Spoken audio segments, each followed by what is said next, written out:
Hello anime fan and welcome back to our channel. तो आज से हम स्टार्ट करने जा रहे हैं चेनसो मैन एनिमे के सीजन 1 को, और इस वीडियो में हम इसके एपिसोड नंबर 1 को एक्सप्लेन करेंगे। और वैसे तो ये एनिमे 2022 में रिलीज हुआ था, लेकिन अभी भी इस एनिमे की हाइप और इसकी फैन फॉलोइंग काफी ज्यादा है और बहुत सारे लोग इसे देखना पसंद करते हैं। तो मैंने सोचा कि क्यों ना हमें इसके सीजन 1 को दोबारा से एक्सप्लोर करना चाहिए, ताकि जिन लोगों ने अभी तक ये एनिमे नहीं देखा है वो भी इसे एंजॉय कर सकें। और अगर मुझे इस वीडियो पर अच्छा रिस्पॉन्स मिला तो मैं इसके बाकी के एपिसोड्स को भी जरूर एक्सप्लेन करूंगा। तो वीडियो को एंड तक लाजमी देखना और लाइक भी जरूर कर देना। So let's get start. तो एपिसोड के स्टार्ट में हम डेंजी नाम के एक बंदे को देखते हैं जो कि बहुत ही ज्यादा गरीब होता है और उसके सर पर काफी बड़ा कर्जा भी होता है, जिसे उतारने के लिए उसने अपनी एक आंख, अपनी एक किडनी और यहाँ तक कि अपनी एक बॉल तक भी बेच डाली, लेकिन फिर भी वो उस कर्जे को नहीं उतार पाया। और अभी भी उसके सर पर 3 करोड़ 80 लाख येन से ज्यादा का कर्जा है, जिसे उतारने के लिए अब वो बेचारा हर महीने पेड़ काटता है, लेकिन पेड़ काटने के भी उसे बस 60,000 येन ही मिल पाते हैं, जो कि बहुत ही ज्यादा कम है। तो इससे वो कभी भी अपने कर्जे को नहीं उतार पाएगा।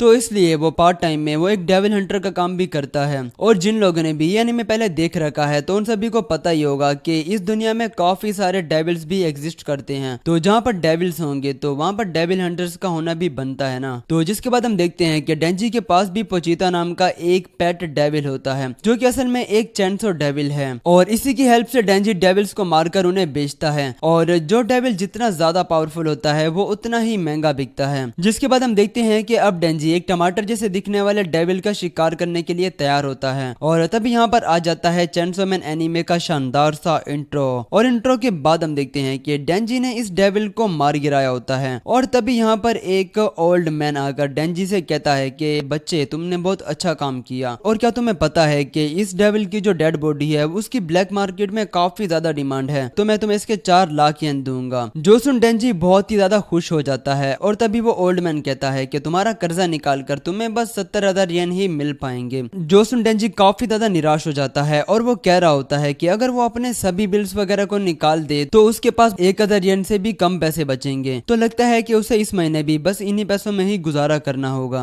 जिसके बाद हम फिर से उसी बंदे को देखते हैं जिसने डेंजी से उस टमाटर वाली डेविल की डेड बॉडी खरीदी थी। वो अपनी गाड़ी में बैठा होता है और उसका ड्राइवर उसे पूछता है कि वो हमेशा डेविल का शिकार करने के लिए डेंजी को ही क्यों चुनता है। जिस पर यह बंदा कहता है कि वो इसलिए ताकि वो अपने ऊपर लगे कर्जे को उतार सके। और साथ ही हमें यह भी पता चलता है कि डेंजी के सर पर जो कर्जा है वो असल में उसके बाप का था, जिसे वो आज भी चुका रहा है। जिसके बाद ये लोग अपनी गाड़ी को डेंजी के पास ले आकर रोकते हैं और ये बंदा डेंजी से कहता है कि ओए सुन, अगर तू इस सिगरेट को खा लेगा तो बदले में मैं तुझे 100 येन दूंगा। जो सुन डेंजी काफी ज्यादा खुश हो जाता है और कहता है कि अरे क्या बात कर रहे हो, क्या सचमुच में। जिसके बाद वो सिगरेट को फौरन से ही खा लेता है। और वो ओल्ड मैन डेंजी से कहता है कि अगला डेविल कब और कहां मिलेगा उसके बारे में हम तुम्हें बता देंगे, और अगर तुमने यहाँ से भागने की कोशिश की तो तुम मारे जाओगे। जिसके बाद ये लोग उसे उसके 100 येन देकर यहाँ से चले जाते हैं। तो इसके बाद हम देखते हैं कि डेंजी और पोचीता दोनों मिलकर बस एक सूखी ब्रेड खा रहे होते हैं। और डेंजी पोचीता से कहता है कि क्या तुम्हें पता है पोचीता, मैंने एक दिन सुना था कि लोग ब्रेड पर जैम और बटर वगैरह लगाकर खाते हैं, लेकिन हम दोनों के लिए तो ये बस एक सपना ही रहेगा। और मुझे तो लगता है कि मैं पूरी जिंदगी इस कर्जे को कभी भी नहीं उतार पाऊंगा और बिना गर्लफ्रेंड के ही मर जाऊंगा। और वैसे भी मुझे से कंगाल से भला कौन ही दोस्ती करना चाहेगा। खैर, इसके बाद हम डेंजी की एक पास्ट स्टोरी देखते हैं जहाँ वो तकरीबन 10 साल का होता है और उसके बाप ने खुदकुशी कर ली होती है। असल में डेंजी के बाप ने याकुजा नाम की एक गैंग से काफी बड़ा कर्जा लिया था, जिसे वो चुका नहीं पाया, तो जिस वजह से उसने खुदकुशी कर ली। तो अब ये सारा कर्जा डेंजी के सर पर आ गया है। जिसके बाद यहाँ पर एक चेनसो डेविल आ जाता है, जिसे देख डेंजी पहले तो काफी ज्यादा डर जाता है और इससे कहता है कि अगर तुम मुझे यहाँ मारने आए हो तो तुम मुझे मार डालो, क्योंकि वैसे ही मैं कुछ टाइम बाद मरने वाला हूँ। लेकिन वो डेविल इसे कुछ भी नहीं कहता और वो देखता है कि ये डेविल काफी ज्यादा जख्मी होता है। तो इस पर डेंजी अपना हाथ आगे बढ़ाता है और इसे काटने का कहता है, क्योंकि उसने सुना था कि डेविल इंसानों का खून पीकर खुद को हील कर सकते हैं। और साथ ही डेंजी इससे कांटेक्ट भी करता है और वो इसे अपना खून देकर इसकी जान बचाएगा, तो बदले में उसे भी इसकी हेल्प करनी होगी याकुजा गैंग से बचने के लिए। तो फिर हम इसके अगले दिन का सीन देखते हैं जहाँ डेंजी ने चेनसो की हेल्प से एक डेविल को मार गिराया होता है। तो इस वजह से याकुजा गैंग ने इसे एक डेविल हंटर के तौर पर हायर कर लिया था। जिसके बाद हम फिर से प्रेजेंट का सीन देखते हैं जहाँ डेंजी सोने की कोशिश कर रहा होता है, लेकिन भूखा होने की वजह से उसे बिल्कुल भी नींद नहीं आ रही थी। और तभी इसके गेट पर ओल्ड मैन नॉक करता है और इसे कहता है कि उन्हें एक न्यू डेविल के बारे में पता चला है, तो तुम्हें वहाँ अभी जाना होगा। जिसके बाद वो ओल्ड मैन डेंजी को अपनी गाड़ी में बिठाकर डेविल की लोकेशन पर ले आता है। डेंजी इसके पीछे पीछे चलने लगता है और थोड़ा आगे जाने के बाद एक बंदा पीछे से डेंजी और पोचिता को तलवार घुसा देता है। असल में ये सब ओल्ड मैन का ही किया कराया था, क्योंकि वो लोग चाहते थे कि उनकी गैंग याकुजा और भी बड़ी गैंग बन जाए, तो इसीलिए उन्होंने एक डेविल से कॉन्ट्रैक्ट कर लिया और वो डेविल सभी डेविल हंटर्स को मारना चाहता था। तो इसलिए ओल्ड मैन ने डेंजी को यहाँ लेकर आया और उसके बाद हम देखते हैं कि इस डेविल ने सभी लोगों को अपनी पावर से ज़ोंबीज बनाकर इन्हें अपने कंट्रोल में कर लिया होता है। और ये डेविल खुद भी एक ज़ोंबी डेविल होता है जिसे डेविल हंटर से काफी ज्यादा नफरत होती है, क्योंकि वो लोग डेविल्स का शिकार करते हैं और उन्हें मारते हैं। तो इसके बाद ज़ोंबी डेविल सभी ज़ोंबीज को इस पर अटैक करने का कहता है, जिसके बाद डेंजी इनसे बचने की काफी ज्यादा कोशिश करता है, लेकिन ऐसा नहीं हो पाता क्योंकि जख्मी होने की वजह से वो ज्यादा तेज नहीं भाग पाता और एक ज़ोंबी उसकी कमर पर तलवार से अटैक करके उसे नीचे गिरा देता है। और इसके बाद बाकी सभी ज़ोंबीज भी इस पर बारी बारी चाकू से अटैक करने लगते हैं और यहाँ डेंजी मरने वाला होता है, लेकिन मरने से पहले वो सोच रहा होता है कि उसकी बस एक ही ख्वाहिश थी कि वो भी एक नॉर्मल इंसान की तरह जिंदगी गुजार पाता, लेकिन ये सब उसके नसीब में नहीं था। जिसके बाद ये सभी ज़ोंबीज उसके टुकड़े टुकड़े करके उसे कचरे के डब्बे में फेंक देते हैं और यहाँ तक तो ऐसा लग रहा था कि जैसे सचमुच में इन दोनों का खेल खत्म समझो। लेकिन तभी डेंजी का ब्लड सीधा पोचिता के मुंह में जाता है और वो इसे पीना शुरू कर देता है। और ये बात तो हम सभी को पहले से ही पता चल चुकी है कि डेविल्स इंसानों का खून पीकर खुद को हील कर सकते हैं। जिसके बाद पोचिता को होश आने लगता है और उसे डेंजी की कई एक पुरानी बात याद आती है, जब उसने पोचिता से कहा था कि हो सकता है कि शायद वो कभी किसी डेविल से लड़ता हुआ मारा जाए तो पोचिता अकेला रह जाएगा, जिसके बाद वो शायद भूख से या फिर किसी और डेविल का शिकार बनकर मारा जाए। तो इसलिए डेंजी से कहता है कि अगर मैं आगे चलकर मारा जाऊं तो तुम मेरी बॉडी को पोजेस कर लेना, क्योंकि मैंने सुना है कि कुछ डेविल्स ऐसे होते हैं जो कि इंसानों की डेड बॉडीज को पोजेस कर सकते हैं, और अगर तुम भी ऐसा कर सकते हो तो ऐसा ही करना और यहाँ से कहीं दूर भाग जाना जहाँ तुम्हें याकुजा गैंग ना ढूंढ सके। डेंजी से कहता है कि मैं बस ये चाहता हूँ कि तुम एक नॉर्मल जिंदगी गुजार पाओ और मेरा ये सपना तुम जरूर पूरा करना। और पोचिता ठीक ऐसा ही करता है, वो डेंजी की बॉडी को पोजेस करना शुरू कर देता है और उसे पूरी तरह से हील कर देता है। लेकिन यहाँ फर्क बस इतना होता है कि पोचिता खुद को सेक्रीफाइस करके डेंजी की जान बचाता है और खुद को इसकी बॉडी में मर्ज कर लेता है। और होश में आने से पहले डेंजी और पोचिता एक आखिरी बार बात करते हैं, जहाँ पोचिता नॉर्मल इंसान की तरह बात कर रहा होता है और वो डेंजी से कहता है कि अब मैं तुमसे एक कॉन्ट्रैक्ट कर रहा हूँ कि मैं तुम्हें अपना हार्ट दूंगा, बदले में मैं ये चाहता हूँ कि तुम एक नॉर्मल लाइफ जियो और अपने सभी सपनों को पूरा करो। जिसके बाद डेंजी को पूरी तरह से होश आ जाता है और वह देखता है कि वो अब पूरी तरह से ठीक हो चुका है, क्योंकि अब पोचिता इसके साथ मर्ज हो गया है। तो समझो कि डेंजी भी आधा डेविल बन चुका है, तो इसीलिए उसकी सभी बीमारियां भी बिल्कुल ठीक हो चुकी हैं। और साथ ही वो देखता है कि उसके सीने से एक छोटी सी रस्सी बाहर आ रही होती है, जो कि पहले पोचिता की धुम हुआ करती थी। डेंजी को सही सलामत देखकर ज़ोंबी डेविल काफी ज्यादा शॉक्ड हो जाता है कि आखिर एक इंसान टुकड़े टुकड़े होने के बाद भी जिंदा कैसे हो सकता है। जो देख वो कहता है कि इसीलिए उसे इन सभी डेविल हंटर से काफी ज्यादा नफरत है। जिसके बाद वो फिर से अपनी सभी ज़ोंबीज को ऑर्डर करता है डेंजी को मारने के लिए। ये सभी ज़ोंबी दौड़ पड़ते हैं सीधा डेंजी पर अटैक करने के लिए। डेंजी ने देखकर कहता है कि इन लोगों की लाइफ काफी ज्यादा अच्छी थी, तो आखिर इन्हें ऐसा क्या चाहिए था जिस वजह से इन्हें एक डेविल से हाथ मिलाना पड़ा और इन्होंने खुद का ये हशर कर लिया। और वो कहता है कि शायद इंसान ऐसे ही होते हैं और वो किसी भी हाल में खुश नहीं होते, लेकिन वो कहता है कि चाहे जो भी हो मुझे अब तुम सबको मारना पड़ेगा, क्योंकि अब तुम सब लोग मेरे सपनों के बीच आ रहे हो। जिसके बाद ये सभी ज़ोंबीज इस पर कूद पड़ते हैं और इसे मारना शुरू कर देते हैं, लेकिन डेंजी खुद को एक चेनसो मैन में कन्वर्ट कर लेता है और इसके दोनों हाथों और फेस पर एक चेनसो बन जाता है। जिसके बाद वो इन सभी ज़ोंबीज को बहुत बुरी तरह से मारना काटना शुरू कर देता है, जो देख ज़ोंबी डेविल बहुत ही ज्यादा डर जाता है और सभी ज़ोंबीज को उठा उठाकर इस पर फेंकना शुरू कर देता है। बाकी सभी ज़ोंबीज को मारने के बाद डेंजी सीधा ज़ोंबी डेविल पर अटैक कर देता है और उसे बीच में से काट कर उसके दो टुकड़े कर देता है। जिसके बाद वो बाकी बच्चे कुछ ज़ोंबीज को भी मारना शुरू कर देता है। और इसके बाद हम सुबह का सीन देखते हैं, जहाँ अब 2 गाड़ियां आ चुकी होती हैं जिसमें कुछ डेविल हंटर्स मौजूद होते हैं और साथ ही यहाँ पर माकिमा भी आई होती है। अब जिन लोगों ने भी चेनसो मैन एनीमे पहले देख रखा है तो उन सभी को माकिमा के बारे में तो बहुत अच्छे से पता होगा। खैर जिनको नहीं भी पता उन्हें आगे चलकर पता चल ही जाएगा। खैर इसके बाद ये सभी लोग देखते हैं कि यहाँ पर काफी सारे ज़ोंबी डेविल्स मरे पड़े होते हैं और इनके सामने डेंजी खड़ा होता है। डेंजी को देखकर ये सभी समझ जाते हैं कि इन सभी को डेंजी ने ही मारा है और माकिमा सीधा जाती है डेंजी के पास और उससे स्मेल करके कहती है कि तुम्हारी स्मेल तो बहुत ही ज्यादा अजीब है, क्योंकि ना तो तुम इंसान हो और ना ही कोई डेविल। जिसके बाद डेंजी बेहोश होकर गिरने लगता है और वो माकिमा से कहता है कि मुझे गले लगाओ और वो भी ठीक ऐसा ही करती है। जिसके बाद डेंजी के चेनसो पार्ट पिघल जाते हैं और वो फिर से एक नॉर्मल इंसान की तरह दिखने लग जाता है। और इसके बाद माकिमा डेंजी को 2 ऑप्शन देती है और वो कहती है कि या तो मैं तुम्हें एक डेविल समझकर मार दूं या फिर तुम मेरे पालतू बनकर मेरे साथ चलो और मैं तुम्हारा पूरा ख्याल रखूंगी। क्योंकि डेंजी मरना नहीं चाहता था तो वो माकी माँ के साथ चलने के लिए तैयार हो जाता है और वो उसे पूछता है कि वैसे मुझे ये बताओ कि मुझे नाश्ता मिलेगा या नहीं। जिस पर माकी माँ बताती है कि हाँ, मैं तुम्हें ब्रेड पर बटर जैम और साथ सैलेड और कॉफी वगैरह भी बनाकर दिया करूंगी। जो सुन डेंजी एकदम से हक्का बक्का रह जाता है क्योंकि ऐसे ही लाइफ वो हमेशा से जीना चाहता था और इस तरह की लाइफ के वो सपने देखता था। तो यहाँ पर एपिसोड भी खत्म हो जाता है। तो आप लोग मुझे कमेंट में जरूर बताना कि आप लोगों को इसका पहला एपिसोड कैसा लगा।